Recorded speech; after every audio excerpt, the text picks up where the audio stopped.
Hi, and welcome to the Average Tabletop Gamers. Tonight we're going to be looking at Games Workshop's Warcry.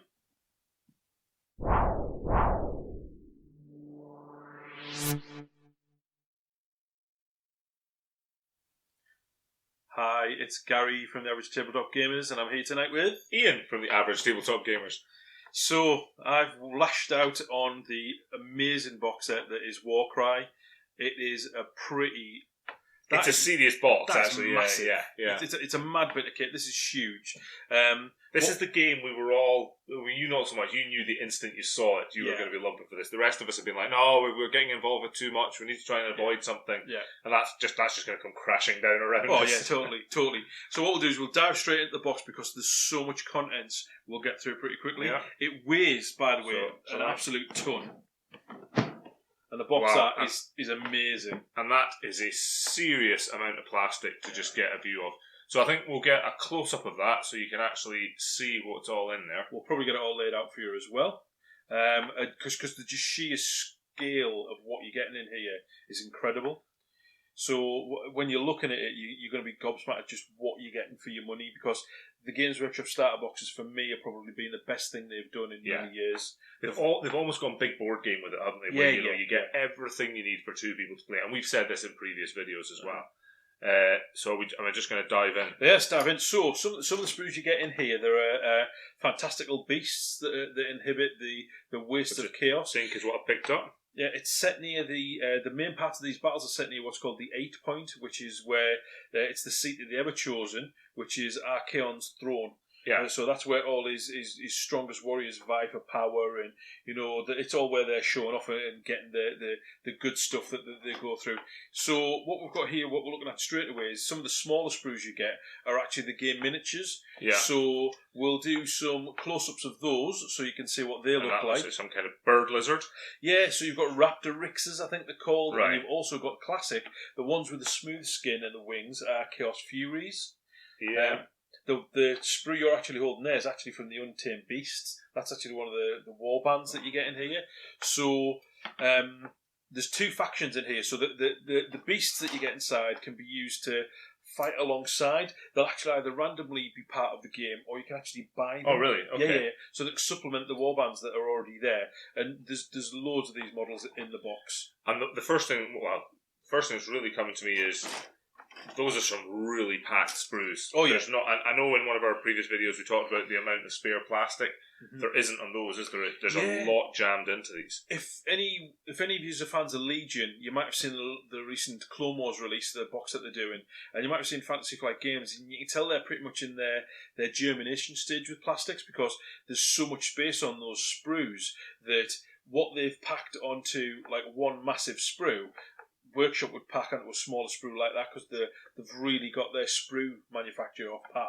So we'll do some close-ups of those so you can see the Iron Golems, which are one of the factions, and also the Untamed Beasts. The Untamed Beasts I'm looking at, and there's some lovely detail on these miniatures, and the real barbarian type weapons. So you can really see the teeth jammed into their weapons, and it just looks brilliant. Really, really, a lot of character in them. Very reminiscent of the Dracaroth champion from Warhammer Quest Silver Tower, and you're actually seeing the Dracaroth are getting releases at the moment. Yeah. So I think this features in what they're currently doing and expanding on the universe. I think Age of Sigmar came in for a lot of negativity when it was released. It broke up a beloved world. And I enjoyed that world and I still love Mordheim. I think it's an amazing game. So this is kind of like the young pretender to it. These are the Iron Golems, which they've got a very well armoured. There's a Chaos Dwarf in them. And the Chaos Dwarf is a lovely miniature. He's got two upstretched hammers. He looks like your classic dwarf, but covered in chaos. And there's an ogre. An ogre, which is an ogre, who's a big burly creature in it. Absolutely fantastic. So the other thing you get a lot of in the box is this amazing terrain. So it's interesting with the gang, the other gangs that have come out there, because it's about 4 or 6 of them actually, isn't there? Yeah. There's about 6. So there's about 6 of them. So you've got things like the Cypher Lords, there's the Splintered Fang, the Corvus Cabal, the Unmade. Yeah. So they're the next follow-on gangs, and we'll have a look at the rule book because there's ones that people aren't talking about that people might not be familiar with. There's some other ones that are not pictured yet that are actually in the book, and we'll show you those once we down the book. So the terrain is typical Games. It's the really heavy density plastic, so it's really sturdy. It's one of those where you're going to need a cracking bit of glue on that to make sure you get a solid bond. But typical with Workshop, it goes together really, really well.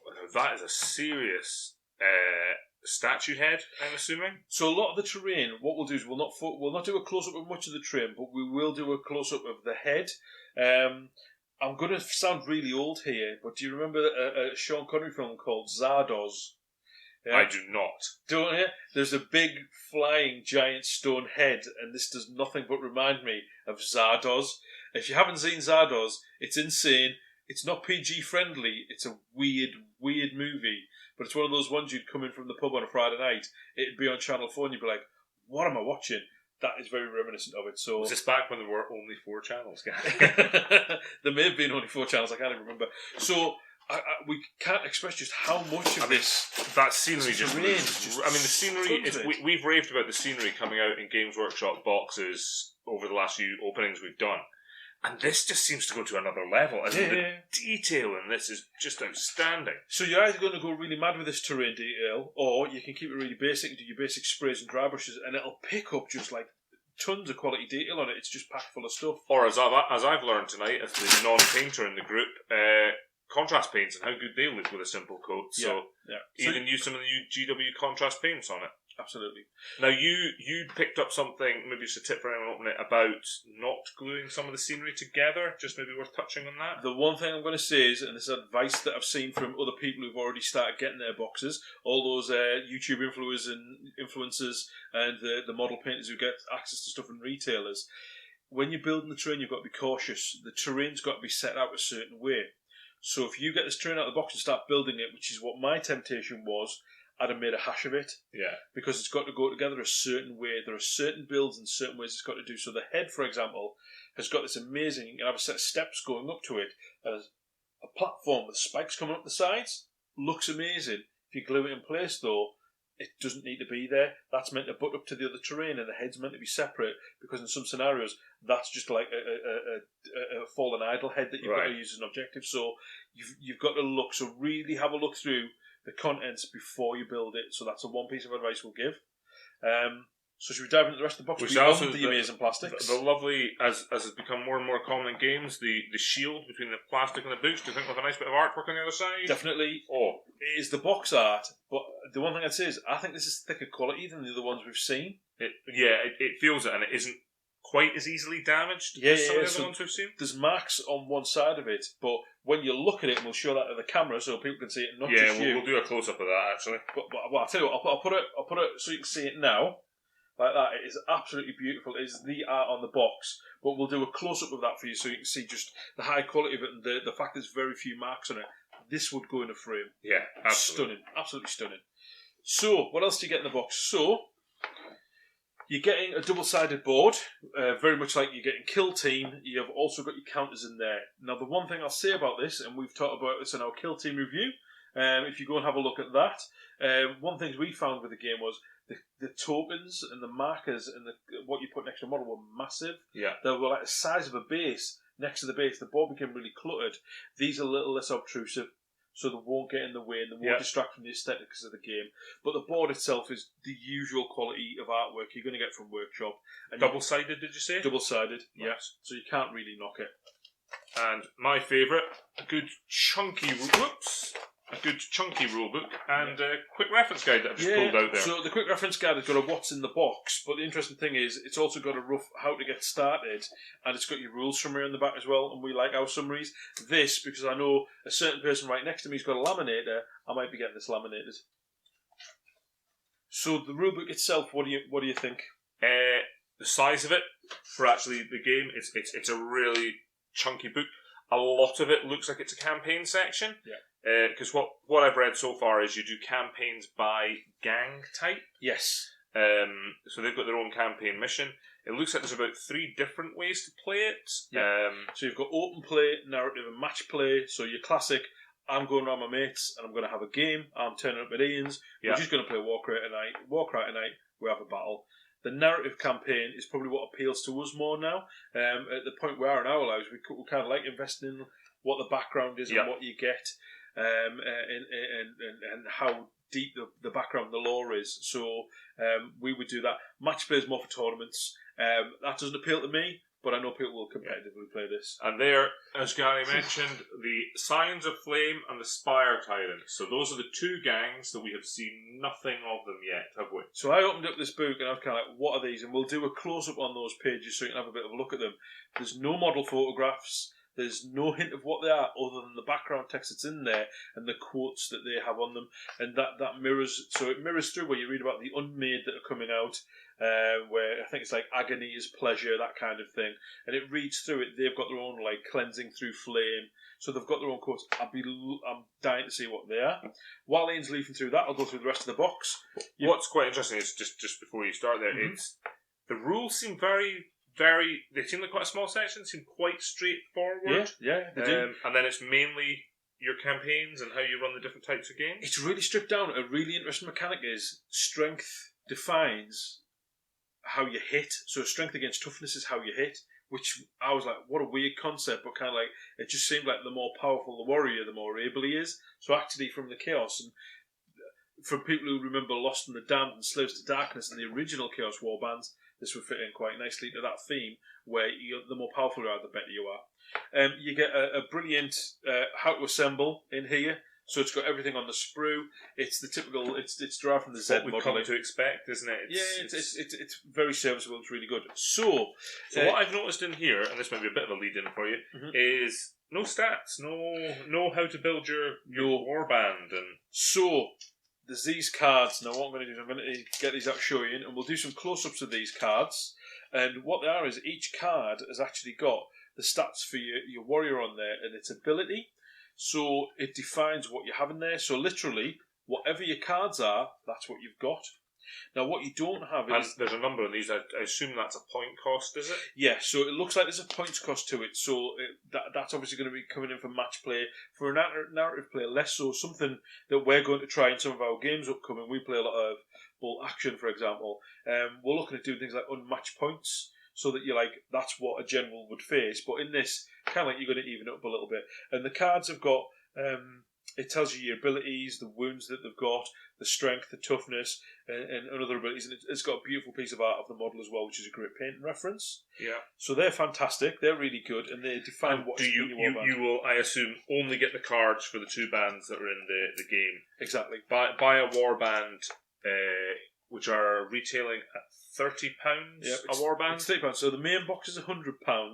And savagely worth it. Yeah. And the warbands are worth 30. Well, if you think the warbands are worth 30, there's 60 quid's worth of warbands in here alone. Yeah. So straight away you're just thinking, yeah, that makes sense. You can buy the rule book separately. I'm going to give you a bit of advice. The terrain, as I've mentioned, because it goes together a certain way, you've got sets of cards which they define how your terrain gets laid out. So if you don't have the right terrain, the right cards, you'll struggle to play. So I know someone who's bought the rule book and was like, oh, I need everything out of the box. So then that person's went, I'll get the Corpse Rack Mausoleum and I'll get all the other add-ons because that's what they needed because they're going to do Night Haunts. So they've got a thematic board, but they said, I've actually not saved any money like I thought it was. Yeah. It would have been cheaper to get the box and then just get that £5 set of cards. Yeah, you need to buy the cards. So if you already have your own Age of Sigmar army, and you're building a band for that, you need to buy the cards to be able to do that. Yeah? Absolutely. So as well, what you get in here is you get ability cards for your warbands. You've got a picture of what goes in your warband, and on the reverse of it, you've actually got what the rules are and the special rules. So when you're playing the game, you get a set of activation dice, and when you roll them, if you get series of doubles, you can do different that's attacks, interesting. more powerful attacks. Okay, I understand. So if you get a double, you can do a spine crushing blow, add the value of this ability to the strength characteristic of the next attack action made by this fighter in this activation, and it has a range characteristic of 3 or less. So it's a short-ranged, devastating attack, which is better than his normal attack. But if you go to a quad attack, it's called Whirlwind of Death, so you use 4 dice to activate this ability. Allocate the number of damage points to all visible enemy fighters within 3 inches of this fighter. Wow. Equal to the value. So I have no idea how the rules work, but that just sounds brutal. Yeah, when you compare the double attack, the spine crushing, but the quad, It's insane. It's also got the rules for the Untamed Beasts, the Iron Golems, but also the Chaotic Beasts. So you've got the Furies and the Raptorictors. Yes. The lizard bird. The lizard bird things. They look a bit like the Dilophosaurus of Jurassic Park, but with feathers. Well, you've been doing that. I've just dragged these out of the box. So you've got your usual bases, you've got your miniatures. Although it looks like there's about 3 different sizes of base in here. Even more than that. There's those bases as well. Looks like there's about 5 or 6 different sizes of base in here. Yeah, so you will find that the creatures that are quite elongated. There's a it looks like a chaotic lion effectively within the Untamed Beasts unit. That's actually got an elongated base, like a cavalry base. And three different colours of dice, all D6 though. Guess what, Gary? They've got a symbol. They've got a symbol for D6, which is my pet hate. You can just use normal D6. They are quite nice dice. They're big, they're chunky. They're good value for money. But is it a 6? Is it a 1? Who can tell? Yeah. There's a plastic range ruler in there, which, as we saw in Kill Team, these are really good for what they're, and they're actually 12 inches long, which is pretty good. And that's actually quite compact compared to some of the other ones we've seen, which can get in the way a little bit. They are selling that separately. Really? Yeah. For how much? I don't know. I didn't check out the price of that one, but to be honest, I can't imagine why you'd buy that when you can just have a tape measure. So, the other thing that drives this is actually these cards. Now, these are quite interesting. I did the same mistake I did with Kill Team. Kill Team had a set of command cards in them, which you actually got in the game. And these cards are called Battleplan Cards. I bought the extra set of Battleplan Cards, which were 12 quid, thinking, oh, there'll be different battle plans in there. No, exactly the same as Kill Team. It's the same ones as you get in the box, but the website doesn't really tell you that you get these in the main box. I wish it did, because then you'd be able to top how amazing the contents of the box is. So in these, what you've actually got is, and I'm just getting it through now. Yeah, and the rule is £10 for that. For that, which go to B&Q and buy a tape measure for £1. That is insane. It's a flimsy bit of plastic which will just probably destroy a turtle if it gets into the ocean. We're speechless. Yeah. He's Scottish and I'm from Yorkshire, so that's pretty crazy. There's a lot of alternative manufacturers of specialised rulers out there. Something else coming through. The £10 variant might be a slightly different ruler. Wow. That looks slightly more value for your money. Right, okay. Wow. But only slightly. Hot off the presses there. Thank you for the gods of the ether there. So, these Battleplan cards are the final thing we'll talk about. These direct the missions that you've got to do within the game. They also have the scenery set up on them, so we'll do some close-ups of these cards as well. Oh, is that what that is? Yeah, so you've got to set up the terrain a certain way, which is why your terrain building's got to be well thought out. And it gives you extra special abilities as well, and little twists. Add one to the attacks and strength characteristics of all fighters in the battle. So you've got different twists to the game, and these can activate each turn. So, I've opened this and already had a look. What do you think looking at this? What's your first impressions? I think it was great. I mean, I've been following Warcry quite closely since it was first announced, however long ago. Because originally it made me think, ooh, Mordheim. Yeah, we're getting back to. It's not. It's absolutely not. This is Chaos Warbands from Lost in the Damp and Realm of Chaos and Slaves to Darkness, which if you Games Workshop sell Slaves to Darkness at Warhammer World. It's a reprint of these books. I'm looking forward to Lost in the Damned coming out because I want that as well. I had these books years ago, but they fell apart on me and I've never recovered them. And if you try to get them on eBay these days, they were the ones that basically they covered both. They covered 40k. You had everything, didn't you? You had everything. They were great. And the 4 major Chaos Gods were covered in such detail. It just was just insanely. I mean, that's what's interesting. None of these have explicitly said this is which Chaos God or which particular Chaos alignment they are to. But you can kind of look at them and go, broadly, it's the Battle of the Everchosen. So this is all to do with Archaon. Vying for power and influence within Archaon's chosen warhorde. So that's the whole ethos of the game. However, in the rulebook, it does mention the Gloomspike Gits, the Iron Jaws. It mentions a lot of things you can get cards for as well. They've really thought about this and they've thought, right, we can get other people who've already got an Age of Sigmar army to create a warband and start skirmishing with it, vying for power in the waste. More dangerous for them to do so, but it makes it that little bit richer. I already know. You asked what I thought. I already know which 2 gangs I want. Or which two warbands I want. Yeah, I'm definitely getting the Unmade, and out of the box, I want to do the Iron Golems, but they look very much like the Unmade in some respects, so I'm probably more likely to go for the Untamed Beast out of the box themselves. Yeah. So yeah, and I like Conan, so I'm a big fan of Barbarians, so the Untamed Beast do look like your more traditional Barbarian fighters. Yeah, absolutely. Whereas the Iron Golem look like that iron-clad, more like the warriors who came and attacked Thulsa Doom's mob. Yeah. That's how they look like a bit. So that's probably it for us. For this time. This is great. It is brilliant. I can't wait to play it. If anyone out there has managed to get some sneak peeks of the Spire Tyrants and Scions of Flame, let us know. Yeah. You can hit us up on any of our social medias down at the bottom there. All scroll along There's Instagram, there's Twitter's one, there's Facebook. Yeah, well done. Ian doesn't do YouTube. social media. I don't do social media. So hit us up on any one of those. Please feel free to make a comment below. Tell us what you think. Tell us what you think of the channel. If you like it, by all means subscribe. Hit the bell to get the alerts to hear more from us. If you don't like it, let us know in the comments. We'd love to know how we need to improve and get better for you. Brilliant set. And hopefully sometime in the near future we'll have a playthrough. Yeah, absolutely.